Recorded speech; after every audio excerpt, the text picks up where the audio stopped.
किसी इंसान पर भरोसा करना शायद गलत हो सकता है, परंतु खुद पर भरोसा करना एक सफल इंसान का पहला कदम है। So hello everyone, this is Badal Verma and welcome again to my educational YouTube channel IS Point. I hope you are very well. So today we are going to discuss about modern India history, NCERT class 8 chapter 3, ruling the countryside part 3। So let start student. तो जैसा कि आप लोगों को पता ही है कि आज हमारे चैप्टर का पार्ट 3 है, अर्थात ग्रामीण क्षेत्र पर शासन चलाना। तो हम लोगों ने अपने प्रीवियस पार्ट्स में देखा था कि किस तरीके से ईस्ट इंडिया कंपनी अब ग्रामीण क्षेत्रों पर अपना शासन चला रही थी। तो हम लोगों ने अपने प्रीवियस चैप्टर्स के पार्ट में देखा था कि किस तरीके से धीरे धीरे से अब नई नई व्यवस्थाएं जो है वो मुहिम कराने लगी ईस्ट इंडिया कंपनी, और धीरे धीरे से ग्रामीण क्षेत्रों पर अपना कब्जा जमाने के लिए उन्होंने एक ऐसा कदम उठाया, यानी कि सबसे जो महत्वपूर्ण था तो उस समय ईस्ट इंडिया कंपनी का राजस्व था। तो उस राजस्व को अधिक से अधिक प्राप्त करने के लिए ईस्ट इंडिया कंपनी के द्वारा गाँव की ओर और उनकी ज़मीन की ओर उन्होंने कदम उठाया। तो एक तरीके से देखा था हमने कि किस तरीके से जो ग्रामीण क्षेत्र होते थे, तो ग्रामीण क्षेत्रों में गांव के मुखिया को ही राजस्व इकट्ठा करने की रेस्पॉन्सिबिलिटी अर्थात जिम्मेदारी दी जाती थी। तो कल हम लोगों ने इतना ही कवर किया था। जिन्होंने हमारे पहली वीडियो को नहीं देखा तो डिस्क्रिप्शन बॉक्स में लिंक दिया गया है, आप सभी लोग जाकर हमारी पहली वीडियो को देख सकते हैं। और साथ ही साथ अगर आपने हमारे टेलीग्राम ग्रुप को ज्वाइन नहीं किया है, व्हाट्सएप ग्रुप को ज्वाइन नहीं किया है, तो इसका भी लिंक हमारे डिस्क्रिप्शन बॉक्स में दिया गया है, आप लोग वहाँ से भी ज्वाइन हो सकते हैं। तो चलिए दोस्तों शुरू करते हैं। तो देखिए, तो नील की खेती कैसी होती थी। तो देखिए, तो नील की खेती जो होती थी तो उसके मुख्य दो कारण थे उस समय, एक निज और एक रियती। जो निज होती थी अर्थात इसमें समझ में आ रहा है कि एक निजी, यानी कि जो एक निजी तरीके से खेती व्यवस्था करते थे, तो एक तरीके से जो बागान के मालिक थे तो वो खुद अपनी ज़मीन पर नील का उत्पादन करते थे। और दूसरी जो एक तरीके से रियायती होती थी, तो रियायती ये होती थी कि किसी दूसरे की ज़मीन होती थी और उस ज़मीन को भाड़े पे लेकर एक तरीके से नील की खेती करते थे और या करवाते थे। तो इसी तरीके का मतलब ये इसे दो नाम दे दिए गए, तो नील निज और रियायती। ऑलराइट, तो निज खेती की समस्या तो देखते हैं। तो बागान मालिक को निज खेती का क्षेत्रफल फैलाने में मुश्किल आ रही थी, तो नील की खेती केवल उपजाऊ जमीन पर की जा सकती थी। ऐसे जमीनों पर आबादी पहले ही बहुत ज़्यादा थी, यहाँ वहाँ छोटे मोटे खेत ही उनके हाथ लग पाए। नील की खेती करने के लिए उन्होंने बड़े बड़े भूखंडों की ज़रूरत थी। इस तरह की ज़मीन उन्हें कहाँ से मिल सकती थी। तो देखिए, उस समय जो ये नील की खेती मतलब होती थी एक तरीके से उपजाऊ ज़मीन पर होती थी, तो उनके पास यानी कि ज़्यादा उस समय लोग रहते थे जिस तरीके से, तो उस समय मतलब उन्हें ज़्यादा ज़मीन नहीं मिल पाई थी कंपनी को, यानी कि एक तरीके से कंपनी को भी और एक तरीके से निजी तरीके से भी जो ये नील की खेती करना चाहते थे तो उन्हें इतना ज़्यादा ज़मीन नहीं मिल पाती थी। तो उसी तरीके से अब क्या हुआ देखते हैं। तो उन्होंने नील की फैक्ट्री को इर्द गिर्द पट्टे पर जमीन लेने के प्रयास किए और वहाँ के किसानों को हटवा दिया। इससे टकराव और तनाव पैदा हो जाता था। तो देखिए, तो जैसे कि मान लीजिए कि किसी की ज़मीन है, तो एक तरीके से नील की खेती करने के लिए अब कोई नहीं दे रहा, तो एक तरीके से किसान को हटवा दिया जाता था और उसे गांव से मतलब एक तरीके से बाहर भेज दिया जाता है, जिससे उसमें टकराव और तनाव की स्थिति पैदा हुई। तो मजदूरों का इंतजाम करना था और भी आसान नहीं था। तो बड़े बागान के लिए सारे मजदूरों की ज़रूरत होती थी। तो मजदूरों की ज़रूरत भी सबसे ज़्यादा उसी समय होती थी जब किसान धान की खेती में व्यस्त रहते थे। बड़े पैमाने पर निज की खेती के लिए बहुत सारे हल बैलों की भी ज़रूरत होती थी। तो देखिए, तो गुलाम शब्द किस लिए कहा गया। तो ऐसा व्यक्ति जो किसी दास स्वामी की संपत्ति होता है और गुलाम के पास कोई आज़ादी नहीं होती, उसे अपने मालिक के लिए ही काम करना होता है। तो गुलाम एक तरीके से इसे कहा जाता है। तो अब देखते हैं, तो एक बीघा नील की खेती के लिए 2 हल चाहिए होते थे। ऑलराइट, तो एक बीघे में हमारी 1050 गज होती है और एक गज में हमारी एक तरीके से 3 फीट होती है। ऑलराइट, तो अब देखते हैं कि क्या क्या उस समय क्या होता था। तो अब बीघे को अब मापने का सबसे आसानी का तरीका है। तो बीघा किस लिए कहा जाता था। तो एक बीघा, अब देखते हैं, तो बीघा जमीन की एक माप है एक तरीके से। तो ब्रिटिश शासन से पहले बीघे का आकार अलग होता था और बंगाल में अंग्रेजों ने इसका क्षेत्रफल करीब 1/3 एकड़ कर दिया था। तो एक मानक एकड़ जो इक्वल टू होता है समथिंग 43,056 वर्ग फीट होता है, या कहे तो 4047 वर्ग मीटर से कम होता है, यानी कि 3 एकड़ में 1.2 हेक्टेयर होते हैं। ऑलराइट, और इसे मतलब सिंपल और साधारण भाषा में कही तो 1050 गज होते हैं। तो इसका मतलब यह था कि अगर किसी भी बागान मालिक के पास 1000 बीघा जमीन थी तो या उसे 2000 हलों की जरूरत पड़ी तो हलों को खरीदना और उनका रखरखाव एक बड़ी समस्या थी। तो किसानों से भी हल नहीं मिल सकते थे। उन्हें अपने लिए भी इन चीज़ों की ज़रूरत होती थी। जिन समय नील उत्पादकों की ज़रूरत होती थी उसी समय किसानों के हल बैल के चावल के खेतों में व्यस्त रहते थे। तो एक समस्या उनके सामने ये भी खड़ी हो रही थी कि जिस समय चावल की धान की खेती मतलब उस समय हुआ करती थी, तो उसी समय ये खेती जो थी एक तरीके से इसको भी पूरा करना होता था। परंतु उस समय धान की खेती में इनके जो हल थे, किसानों के हल थे अधिकतम, तो वे व्यस्त रहते थे। तो मतलब यानी कि संसाधनों की मतलब उनके पास सबसे ज़्यादा कमी हो रही थी उस समय। तो 19वीं सदी के आखिर में आखिर तक बागान मालिक निज खेती का क्षेत्रफल फैलाने में हिचकिचाते थे। व्यवस्था के तहत नील के पैदावार वाली 25% से कम जमीन आती थी, बाकी जमीन रेयती व्यवस्था के अंतर्गत थी। तो देखिए, तो रेयतों की जमीन पर नील की खेती। तो अब देखते हैं, तो रेयती व्यवस्था के तहत बागान मालिक रेयतों के साथ एक अनुबंध यानी कि सट्टा करते थे। कई बार वे गांवों के मुखियाओं को रियायत की तरफ एक समझौता करने के लिए बाध्य कर देते थे। तो अनुबंध पर दस्तखत कर देते थे और उन्हें नील उगाने के लिए कम ब्याज पर बागान मालिकों से नगद कर्जा मिल जाता था। तो कर्जा लेने वाले रेयतों को अपनी कम से कम 25% जमीन पर नील की खेती करनी होती थी। तो बागान मालिक बीज के उपकरण मुहैया कराते थे, जबकि मिट्टी को तैयार करने, बीज के बोने और फसल की देखभाल करने का जिम्मा काश्तकारों के ऊपर रहता था। तो देखिए, तो नील की खेती जो है उस समय क्यों प्रचलन में आई। तो देखिए, तो ईस्ट इंडिया कंपनी के द्वारा मतलब एक तरीके से एक इसकी डिमांड जो थी वो काफ़ी ज़्यादा बढ़ गई थी एक तरीके से उद्योग में। तो उद्योग के क्षेत्र में जब इसकी डिमांड बढ़ी तो हर कोई एक तरीके से मुनाफा कमाना चाहता था नील की खेती को करके। और जैसा कि हमने अपने प्रीवियस चैप्टर में देखा था, मतलब कि इसी चैप्टर में हमने प्रीवियस पार्ट में देखा था, तो उस समय ईस्ट इंडिया कंपनी में मतलब जो ब्रिटिशर्स थे तो अपने देश से आके उन्होंने एक तरीके से ज़मीन पर यानी कि भारतीय ज़मीनों को खरीद कर कह लीजिए या उनकी ज़मीनों पर ही उन्होंने खेती करनी भी शुरू की। तो ये भी हुआ था उस समय, क्योंकि नील की खेती उस समय सबसे ज़्यादा प्रचलन में थी और इसकी सबसे ज़्यादा ज़रूरत भी थी ईस्ट इंडिया कंपनी को। तो जैसे कि आप ये चित्र 8 में देख पा रहे होंगे, तो 19वीं शताब्दी की शुरुआत में बंगाल के मजदूर नील की खेती करते हुए तो भारत में नील के पौधे की कटाई अधिकांश पुरुष ही करते थे। तो ये भी कब से सबसे ज़्यादा इम्पोर्टेंट पॉइंट है आप लोगों के लिए। जो नील की खेती होती थी तो अधिकांश जो इसकी कटाई करते थे वो कौन करते थे, तो पुरुष ही करते थे। अब देखते हैं, तो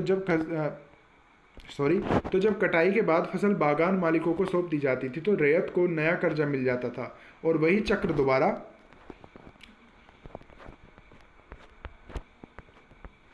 शुरू हो जाता था। और जो किसान पहले इन कर्जों से बहुत आकर्षित थे उन्हें जल्दी ही समझ आ गया कि यह व्यवस्था कितनी कठोर है। उन्हें नील की जो कीमत मिलती थी वह बहुत कम थी और कर्जों का सिलसिला कभी भी खत्म नहीं होता था। समस्याएं और भी यह थी कि बागान मालिक चाहते थे कि किसान अपने सबसे बढ़िया खेतों में ही नील की खेती करे, लेकिन नील के साथ परेशानी यह थी कि उसकी जड़ें बहुत गहरी होती थी और वह मिट्टी की सारी ताकतें खींच लेती थी और नील की कटाई के बाद वहाँ धान की खेती नहीं की जा सकती थी। तो एक तरीके से ज़मीन को लेकर भी काफ़ी ज़्यादा समस्याएं थी किसानों के सामने। और नील की खेती जब की जाती थी तो मान लीजिए कि सबसे ज़्यादा जो उसकी जड़ें होती थी वो ज़मीन के अंदर तक जाती थी, जिससे वो धान की खेती भी नहीं कर पाते थे।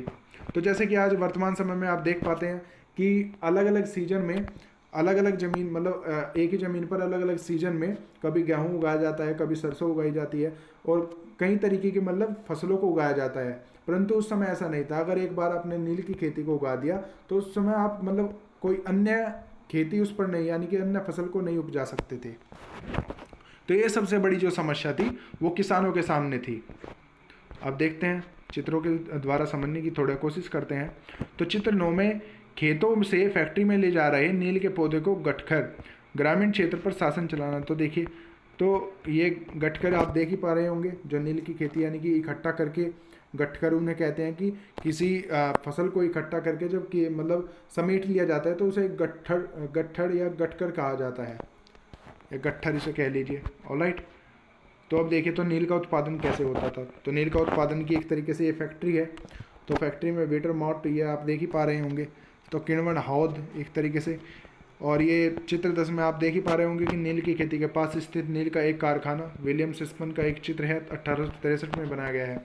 तो नील गांव में आमतौर पर बागान मालिकों की फैक्ट्री के आसपास से ही होते थे और कटाई के बाद नील के पौधे के कारखाने में स्थित बैटस हौड़ में पहुंचा दिया जाता था।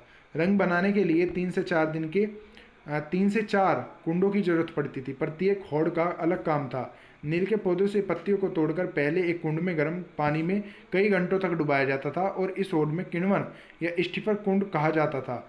जब पौधे किण्वित हो जाते थे तो द्रव्य में बुलबुले उठने लगते थे। अब सड़ी हुई पत्तियों को निकाल दिया जाता था और द्रव्य को एक ही हौड़ में छान लिया जाता था। दूसरा हौद पहले हौद के लिए नीचे होता था। दूसरे हौद बीटर बाट यानी कि इस घोल में लगातार हिलाया जाता था और पैडलों से खंगाला जाता था। जब यह द्रव हरा और उसके बाद नीला हो जाता था तो हौद में चूने का पानी डाल दिया जाता था और धीरे धीरे नील की पपड़ियाँ नीचे जम जाती थी और ऊपर साफ द्रव निकल जाता था और द्रव को छानकर अलग कर लिया जाता था। फिर उसमें नीचे जमी हुई नील की गाद, नील की एक तरीके से लुगदी को दूसरे कुंड यानी कि निथारण का कुंड में डाल दिया जाता था। उसके बाद उसे निचोड़कर बिक्री के लिए सुखा दिया जाता था। तो इस तरीके से जो नील का उत्पादन था इस तरीके से किया जाता था यानी कि कारखानों में। तो देखिए इसमें एक शब्द का यूज़ किया गया है तो हौद, तो यानी कि आपने एक देसी भाषा में सुना होगा, हरियाणवी भाषा में होद्दी। तो होद्दी का काम ये होता है कि मतलब उसमें या तो पानी भर लेते हैं, तो आजकल तो इसमें पानी ही भरते हैं, परंतु उस समय एक तरीके से मिट्टी के गहरे गहरे एक तरीके से हौद बना दिए जाते थे इस तरीके के, तो उसमें इसका किण्वन किया जाता था। तो इसी तरीके से ये नील जो था वो बनाया जाता था और बना करके इसकी बिक्री की जाती थी। तो अब देखिए चित्र 11 में, तो नील के पौधों को हौद तक औरतें ढोकर लाती थी। तो जैसे कि आप ये देख पा रहे होंगे। फिर हौद की घोल हिलाने वाला यहाँ खड़ा एक नील मजदूर हौद में पड़े घोल को हिलाने के लिए इस्तेमाल होने वाला पैदल खड़ा है और इन मजदूरों को 8 घंटे से भी ज़्यादा समय तक कमर तक भरे नील के घोल में खड़ा रहना पड़ता था। तो एक तरीके से ये नील के घोल में ही खड़े रहते थे। एक किण्वन अथवा संग्रहण पात्र होता है बॉट। ऑलराइट, तो अब ये देखिए चित्र 13 में क्या कहने की कोशिश की है। तो बिक्री के लिए नील तैयार है। यह आप उत्पादन की आखिरी अवस्था को देख सकते हैं। दबाकर साँचे में डाल दिया गई नील को लुगदी को काटकर मजदूर उन पर मोहर लगा रहे हैं। पीछे वाले हिस्से में एक मजदूर इन टुकड़ों को सुखाने के लिए ले जा रहा है। तो देखिए, तो एक तरीके से एक स्टैंप का भी काम करते थे, यानी कि मोहर लगा देते थे जो ईस्ट इंडिया कंपनी के द्वारा लगवाई जाती थी। तो ये मतलब एक तरीके से नील के उत्पादन को लेकर के किया जाता था। तो आपको नील का उत्पादन आई होप कि आपको समझ आ ही गया होगा। तो नील का उत्पादन इसलिए ही किया जाता था क्योंकि ईस्ट इंडिया कंपनी सबसे ज़्यादा कपड़े का व्यापार कर रही थी भारत में। तो कपड़े के व्यापार को लेकर के वो अधिक राजस्व चाहती थी और अधिक से अधिक मतलब कंपनी का विस्तार करना चाहती थी। तो कंपनी का विस्तार करने के लिए उन्होंने नील की जो थी एक तरीके से खेती की और खेती करने के बाद उनके देश से खुद के यानी कि ब्रिटिशर ने धीरे धीरे से आकर अपना कब्जा जमाया और कब्जा जमा करके नील की खेती का पूरे देश में विस्तार किया। और विस्तार करने के बाद एक तरीके से कपड़ों को लेकर एक क्रांति ही आ गई, यानी कि वस्त्र को लेकर एक क्रांति ही आ गई, क्योंकि अब नील आने के बाद एक तरीके से और भी ज़्यादा सुंदर और भी ज़्यादा गहरे रंगों को हम देख सकते थे कपड़ों पर। ऑलराइट, आई होप कि आपको अच्छे से समझ आ रहा होगा। तो नील का विद्रोह और उसके बाद, तो नील विद्रोह क्यों हुआ अब देखिए। तो मार्च 1859 में यानी कि 1859 में बंगाल के हजारों रेयतों ने नील की खेती से इनकार कर दिया। तो जैसे जैसे विद्रोह फैला तो रेयतों ने बागान के मालिकों को लगान चुकाने से भी इनकार कर दिया। वे तलवार भाले और तीर कमान लेकर नील की फैक्ट्रियों पर हमला करने लगे और औरतों में अपने बर्तन लेकर लड़ाई में कूद पड़ी। तो बागान मालिकों के लिए करने वाले का सामाजिक बहिष्कार कर दिया गया। बागान मालिकों की तरफ से लगान वसूली के लिए आने वाले गुमास्ता एजेंटों की पिटाई कर दी गई।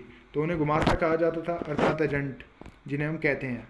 तो रेयतों ने कसम खा ली थी कि न तो वे नील की खेती के लिए कर्जा लेंगे और न ही बागान मालिकों के लठियालों यानी कि लाठीधारी गुंडों से डरेंगे। तो नील के किसान जो थे वो चुप बैठकर तैयार नहीं थे। क्यों? उन्हें बगावत की ताकत कहाँ से मिली और उसमें शक नहीं था कि नील की खेती अत्यंत दमात्मक थी, लेकिन जो लोग दबे होते थे वे हमेशा बगावत नहीं करते थे, ऐसा कभी कभी ही होता था। तो एक तरीके से नील की खेती को लेकर सबसे ज़्यादा समस्याएं थी, क्योंकि समस्याएं जो थी वो अधिकतर सामान्य लोगों पर यानी कि एक बोझ सा बनी हुई थी। और क्योंकि राजस्व भी देना होता था, तो राजस्व को लेकर सबसे ज़्यादा वो लोग एक तरीके से उससे दुखी भी रहते थे, तो इसलिए वो विद्रोह करते थे इस चीज़ का। तो 1859 में नील रेतों को लगा कि बगान मालिकों के खिलाफ बगावत में उन्हें स्थानीय जमींदार और मुखियाओं को भी समर्थन मिल सकता था।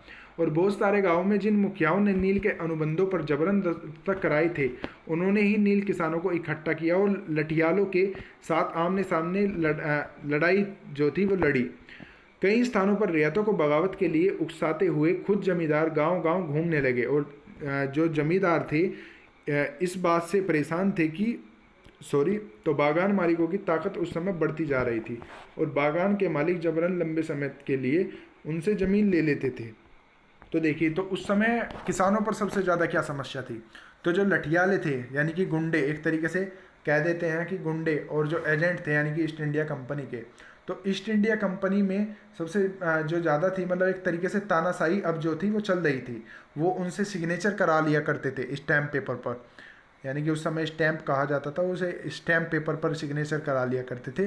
तो स्टैम्प पेपर यानी कि जब एग्रीमेंट करा लिया करते थे, तो वो एक तरीके से इनकार नहीं कर सकते थे, क्योंकि एक तरीके से वो इतने ज़्यादा एजुकेटेड नहीं थे। ऑलराइट, तो जब ब्रिटिस्टर आए थे, तो ईस्ट इंडिया कंपनी के द्वारा ब्रिटिस्टर के द्वारा खुद का ही प्रशासन बनाया गया और खुद के ही कानून बनाए गए, जिसको वो एक तरीके से सबको फॉलो करवाना चाहते थे।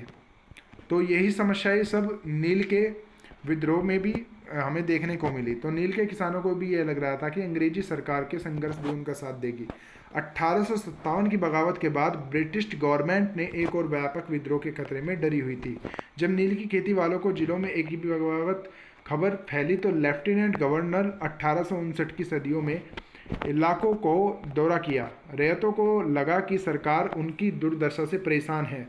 बरसात में मजिस्ट्रेट एस्ले ईडन ने एक नोटिस जारी किया कि जिसने कहा था कि रैयतों को नील के अनुबंध मानने के लिए मजबूर नहीं किया जाएगा। तो इस नोटिस के आधार पर लोगों को यह खबर फैल गई कि रानी विक्टोरिया ने नील की खेती न करने का हुक्म दे दिया।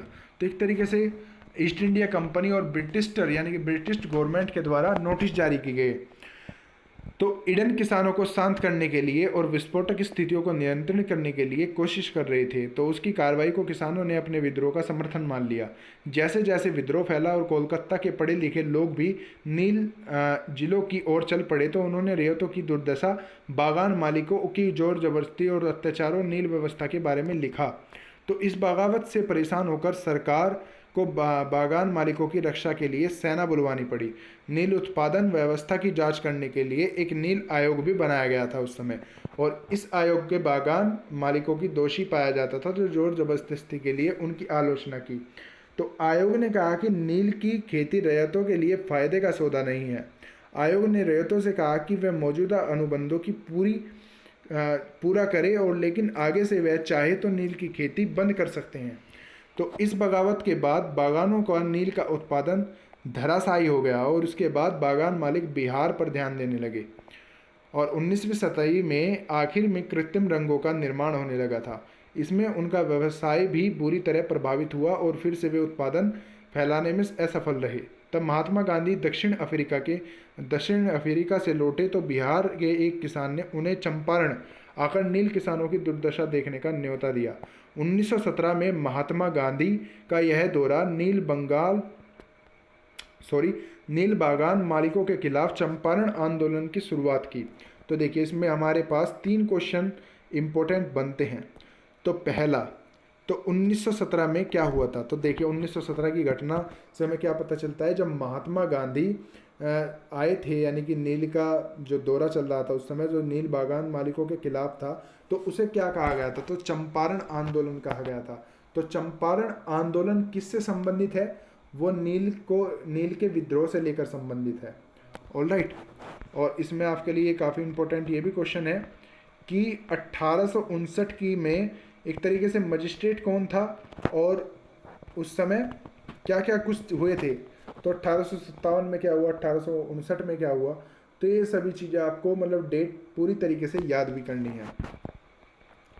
ऑलराइट, अब देखते हैं अब ये क्या लिखा है। तो भीख मांग लूँगा परंतु नील नहीं उगाऊंगा। चांदपुर थाना हरदी के एक नील काश्तकार हाजी मुल्ला से मंगलवार 5 जून 1860 को नील आयोग के सदस्यों से बात की कि हाजी मुल्ला ने कुछ सवालों के जवाब इस तरह दिए। तो WS सेटन कौर, नील आयोग के अध्यक्ष, क्या अब तुम नील की खेती के लिए तैयार हो? अगर नहीं तो किस तरह की शर्तों पर खेती करना चाहोगे? तो हाजी मुल्ला ने क्या जवाब दिया देखिए। तो मैं नील उगाने के लिए तैयार नहीं हूँ। मुझे नहीं पता कि कोई भी नई शर्त मुझे संतुष्ट कर सकती है। श्री साले, तो क्या तुम 1 रुपया प्रति बंडल की कीमत पर भी खेती नहीं करना चाहते? तो हाजी मुल्ला, नहीं, मैं नहीं करूँगा। नील उगाने की बजाय मैं कहीं और चला जाऊँगा और भीख मांग लूँगा परंतु नील नहीं उगाऊँगा। तो एक तरीके से नील को लेकर इतना ज़्यादा विद्रोह उस समय हो चुका था। तो यानी कि एक तरीके से मेंटलिटी अब जो थी वो स्ट्रांग होने लगी थी कि हम जो है अब वो नील की खेती नहीं उगाएंगे, क्योंकि नील की खेती उगाने से सबसे ज़्यादा समस्याएं किसानों को आ रही थी और उनको वो समस्याएं एक तरीके से फेस करनी थी। परंतु ऐसा जो है ब्रिटिश गवर्नमेंट को नहीं लग रहा था और ईस्ट इंडिया कंपनी को भी नहीं लग रहा था, क्योंकि वो केवल अपने राजस्व को प्राप्त करने के लिए ये सब करना चाहती थी। आई होप कि आपको अच्छे से समझ आ रहा होगा और आई होप कि आपको ये अच्छे से चैप्टर जो है वो समझ भी आ गया होगा। तो अब देखते हैं तो वेस्ट इंडीज़ में नील उत्पादन, तो किस तरीके से वेस्ट इंडीज़ में नील उत्पादन किया गया था। तो 18वीं शताब्दी की शुरुआत में एक फ्रांसीसी मिशनरी जो बैप्टिस्ट लवात ने कॉरिबियस द्वीपों का एक दौरा किया और उस इलाके के बारे में विस्तार से लिखा। यह तस्वीर लवात की एक पुस्तक से ली गई है। तो किस पुस्तक से ली गई है? लवात की। तो इस तस्वीर में यह फ्रांसीसी बागानों में नील उत्पादन के सारे चरणों को दर्शाया गया है। बाएं सिरे में आप देख सकते हैं कि गुलाम मजदूर नील के पौधे से सेल्स्टर वाट में डाल रहा है और एक दूसरे मजदूर की मशीनरी चरखी को घोल रहा है और घुमा रहा है। दाएं में दूसरा 2 मजदूर नील की लुगदी को बोरे से भरकर सुखाने के लिए ले जा रहे हैं और अगले हिस्से में 2 मजदूर नील की लुगदी को मिलाकर सांचे में डालने के लिए तैयार कर रहे हैं। तो तस्वीर के बीचों बीच बागान मालिक ऊंची जगह खड़े होकर सारे गुलाम पर नज़र रख रहे हैं। तो देखिए, तो नील की खेती जो है एक तरीके से उस समय जो थी काफ़ी ज़्यादा प्रचलन में आई थी। तो इसी के साथ आज का ये चैप्टर जो है हमारा ख़त्म होता है। आई होप कि आपको अच्छे से समझ आया होगा। तो अब हम देख लेते हैं। तो देखिए, तो उस समय रेयत किसे कहा जाता था, तो आप लोग कमेंट बॉक्स में ज़रूर बताएंगे। तो देखिए, तो रेयत किसान को कहा जाता था, महाल ग्राम समूह को कहा जाता था, निज यानी कि बागान मालिकों की अपनी ज़मीन पर जो खेती की जाती थी तो उसे निज कहा जाता था, और रेयती यानी कि रेयतों की ज़मीन पर खेती एक तरीके से, यानी कि किसानों की ज़मीन को एक तरीके से वो ले लिया करते थे और लेकर के जब उन पर खेती किया करते थे। तो आई होप कि आपका ये आई होप कि आपको ये अच्छे से समझ आ गया होगा। तो इसी के साथ till I wish you all the best and keep learning. Have a good day. जय हिंद।